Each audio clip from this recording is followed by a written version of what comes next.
Hello दोस्तों, कैसे हैं आप सब। माँ सतवंती क्लास में आप सबका स्वागत है। चलिए आज हम 6 नवंबर के करंट अफेयर के बारे में डिस्कस करते हैं। फर्स्ट ऑफ ऑल, रूस ने परमाणु परीक्षण प्रतिबंध संधि के अनुसमर्थन को लिया वापस। जो रूस है उसने जो परमाणु संधि का परीक्षण किया था, संधि हो चुकी थी, उससे अपने हाथ वापस खींच लिए हैं और इस संधि को CTBT संधि के नाम से जाना जाता है, जैसे परमाणु परीक्षण प्रतिबंध संधि। ये इसका नाम है व्यापक परमाणु परीक्षण प्रतिबंध संधि, इसका पूरा नाम है। और जो रूस है उसने इस प्रतिबंध से, इस संधि से अपने हाथ पीछे खींच लिए हैं और अनुसमर्थन करने से इनकार कर दिया है। पुतिन का कहना है कि हमें USA की बराबर आना है और USA और बराबर तभी आएंगे जब हम परमाणु परीक्षण करेंगे और सबसे बड़े परमाणु परीक्षणों का परीक्षण करके सबको दिखा देंगे। और जो रूस है वो सबसे बड़ा परमाणु शस्त्रों का भंडार रखता है। और 1996 में ये संधि लागू हुई थी, ये समझौता लागू हुआ था और इसमें 187 कंट्री 187 देश शामिल हैं और 3 देश इसमें शामिल नहीं हैं। तो वो कौन कौन से हैं कि भारत, पाकिस्तान और नॉर्थ कोरिया, ये इस समझौते में, इस संधि में शामिल नहीं है। नॉर्थ कोरिया तो आप जानते ही हैं कि वो अपने एक तरह से मर्जी का मालिक है। जब मन में आया जब परीक्षण कर लिया, जब मन में आया जब नहीं किया, और किसी की दबाव में वो नहीं रहता है और उसे किसी से कोई मतलब ही नहीं है। वो एक तरह से मतलब पूरा मर्जी का मालिक है एक तरह से। और पाकिस्तान की तो बस कहना ही क्या है, उसके पास कुछ होंगे परीक्षण करने के लिए तभी तो वो परमाणु परीक्षण करेगा। और भारत ने इसलिए इनकार कर दिया परमाणु परीक्षण की संधि में शामिल होने से, क्योंकि उसके साथ जो उसके 2 इम्पोर्टेंट एनिमी हैं, चाइना, पाकिस्तान और ये इधर बाकी जो कंट्री हैं, वो उसको टाइम टू टाइम परेशान करती रहती हैं। तो उसे तो परमाणु परीक्षण करना ही पड़ेगा, इसलिए उसने इस संधि में शामिल होने से मना कर दिया। नेक्स्ट है, UNEP ने प्लास्टिक प्रदूषण को समाप्त करने के प्रयासों को दिया चैंपियंस ऑफ द अर्थ पुरस्कार 2023। जो UNEP पुरस्कार को प्रदान करता है और UNO का सर्वोच्च पर्यावरण पुरस्कार है ये, और इसकी 2005 में शुरुआत हुई थी। 5 इसके विजेता हैं 2023 के लिए नामित हुए हैं। और इसकी जो थीम है वो है #बीट प्लास्टिक पोल्यूशन। इस पर काम किया है और प्लास्टिक प्रदूषण को हटाना या उसको हराना ही इसका उद्देश्य है।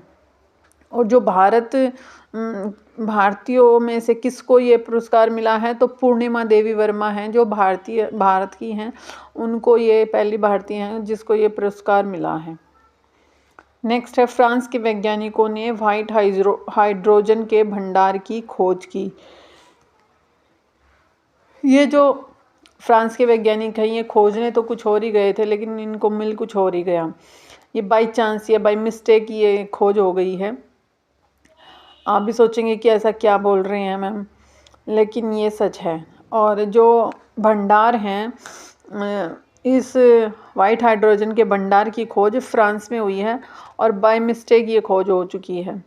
और जो फॉसिल फ्यूल, जो जीवाश्म है, उसकी खोज करने गए थे वैज्ञानिक, और ज़मीन से 1250 मीटर नीचे ये वाइट हाइड्रोजन मिला है और ये प्रदूषण रहित है और ग्रीन हाउस गैस का उत्सर्जन नहीं होता है इसमें, और प्राकृतिक रूप से इसके भंडार मिले हैं। नेक्स्ट है, 5 नवंबर को मनाया गया विश्व सुनामी जागरूकता दिवस 2023। ये जो विश्व सुनामी जागरूकता दिवस है, ये 5 नवंबर को मनाया जाता है हर बार, और 2016 से इसकी शुरुआत हुई थी।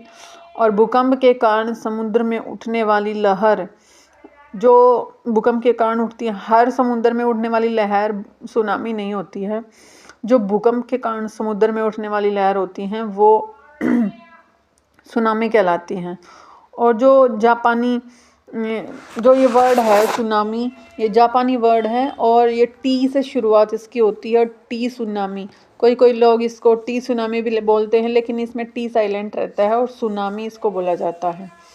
और जो ह्यूग्यो फ्रेमवर्क है 2004 में शुरुआत वहीं से हुई थी 2004 में, जब हिंद महासागर में आई सुनामी, उसके बाद से इसकी शुरुआत हुई। नेक्स्ट है, भारतीय वायुसेना ने शिलोंग में पूर्वी आकाश अभ्यास का किया आयोजन। जो पूर्वी आकाश अभ्यास है इसको कहाँ किया गया है, तो शिलोंग मेघालय में इसका आयोजन किया गया है। और इसको आयोजन करने वाले कौन हैं, तो भारतीय वायुसेना इसका आयोजन करने वाली है, इंडियन एयरफोर्स है। और जो इसकी इंडियन एयरफोर्स की स्थापना हुई थी 8 अक्टूबर को मानी जाती है, 8 अक्टूबर को हुई थी। और 2023 में अब जो 8 अक्टूबर को इसका आयोजन हुआ था, तो वो स्थापना का जो महोत्सव मनाया गया था, तो वो प्रयागराज में हुआ था। और जो ये पूर्वी आकाश अभ्यास किया गया है, तो ये क्यों किया गया है, ये किया गया है वायु शक्ति की क्षमता को चेक करने के लिए इसको आयोजित किया गया था। नेक्स्ट है, आरबीआई ने मनोरंजन मिश्रा को कार्यकारी निदेशक किया नियुक्त। जो आरबीआई है उसकी स्थापना यंग हिंटल आयोग से हुई थी और 1934 के एक्ट के द्वारा इसकी स्थापना हुई थी और 1 अप्रैल 1935 को इसकी स्थापना हुई। और जो इसके फर्स्ट हेड थे वो ऑसबोर्न स्मिथ थे। और जो फर्स्ट भारतीय इसके हेड रहे हैं वो सीडी देशमुख रहे हैं। और जो अभी वर्तमान में 25वें इसके हेड हैं वो हैं शक्तिकांत दास। और जो इसका संयुक्त निदेशक जो आरबीआई है उसका राष्ट्रीयकरण 1 जनवरी 1949 को हुआ था। और उसका लोगो क्या है, तो इसके लोगो में है रॉयल बंगाल टाइगर है और ताड़ का वृक्ष है इसके लोगो में। और जो सीबीआई है, अभी इसके आरबीआई के जो कार्यकारी निदेशक नियुक्त किया है, तो वो अभी हमने बताया मनोरंजन मिश्रा को नियुक्त किया है। और सीबीआई है, सीबीआई भी जो हमारी संयुक्त निदेशक है उसके सीबीआई के संयुक्त निदेशक बनाया गया है प्रवीण मधुकर पवार को, और जो कि आईपीएस हैं और 5 साल के लिए इनको नियुक्त किया गया है। नेक्स्ट है, फिलीपींस ने चीन की बेल्ट और रोड परियोजना से अलग होने की घोषणा की। जो फिलीपींस है वो कहता है कि जो BRI है, border belt road initiative BRI और बेल्ट एंड रोड इनिशिएटिव, तो वो OB और OR से रिलेटेड है। वन बेल्ट वन रोड सड़क मार्ग है। जो वन बेल्ट मतलब समुद्री मार्ग और वन रोड मतलब जो सड़क मार्ग है, ये 2013 से शुरू हुआ था। और जो चीन की विस्तारवादी नीति है, ड्रैगन, चीन को जैसे ड्रैगन बोलते हैं, ड्रैगन की हड़पने वाली नीति से परेशान होकर अब फिलीपींस ने इससे अलग होने का फैसला किया है। और चीन फिलीपींस के संघर्ष के बाद फिलीपींस ने बोला है कि जो OBOR और BRI से एग्ज़िट करते हुए वो इससे अलग हो जाता है। चीन के जो कार्य हैं वो उन पर संदेह जताते हुए, कार्य पर संदेह है उन्हें, चीन के कार्यों पर। और चीन को अफ्रीका यूरोप से जोड़ना इसका उद्देश्य है। जो one belt one road initiative है, BRI की बेल्ट एंड रोड इनिशिएटिव परियोजना, तो फिलीपींस ने इससे अलग होने का फैसला कर लिया है। तो भारत ने कहा है कि चिंता मत कर तू, हम तुझे ब्रह्मोस मिसाइल देंगे और तुझे इन जो कंट्रीज़ हैं, ख़ास तौर पर चाइना, इससे तेरे को कोई परेशानी नहीं होगी। तो भारत ने फिलीपींस को ब्रह्मोस मिसाइल दिया है। CBSE संयुक्त अरब अमीरात में खोलेगा अपना नया प्रशासनिक कार्यालय। जो CBSE है, central board of secondary education, उसकी प्रमुख हैं निधि छिब्बर, और उन्होंने अपना UAE में न्यू ब्रांच प्रशासनिक कार्यालय खोलने का फैसला किया है दुबई में। और IIT दिल्ली का ऑफशोर कैंपस भी UAE में है। और जो जायद तलवार अभ्यास होता है वो इंडिया और UAE के बीच आयोजित किया जाता है। और ICC का मुख्यालय भी दुबई UAE में है, जिसके हेड है ब्रकले। नेक्स्ट है, सेना ने विदेशी हल्के लड़ाकू हेलीकॉप्टर प्रचंड से रॉकेट और बुर्जगन का किया सफलतापूर्वक परीक्षण। जो भारत का पहला स्वदेशी हल्का लड़ाकू हेलीकॉप्टर है, लाइट कॉम्बैक्ट हेलीकॉप्टर, वो प्रचंड है, HAL, हिंदुस्तान एरोनॉटिकल लिमिटेड। जो रॉकेट लॉन्चिंग और बुर्जगन की जो फर्स्ट टेस्टिंग होती है वो अरुणाचल प्रदेश में हुई है।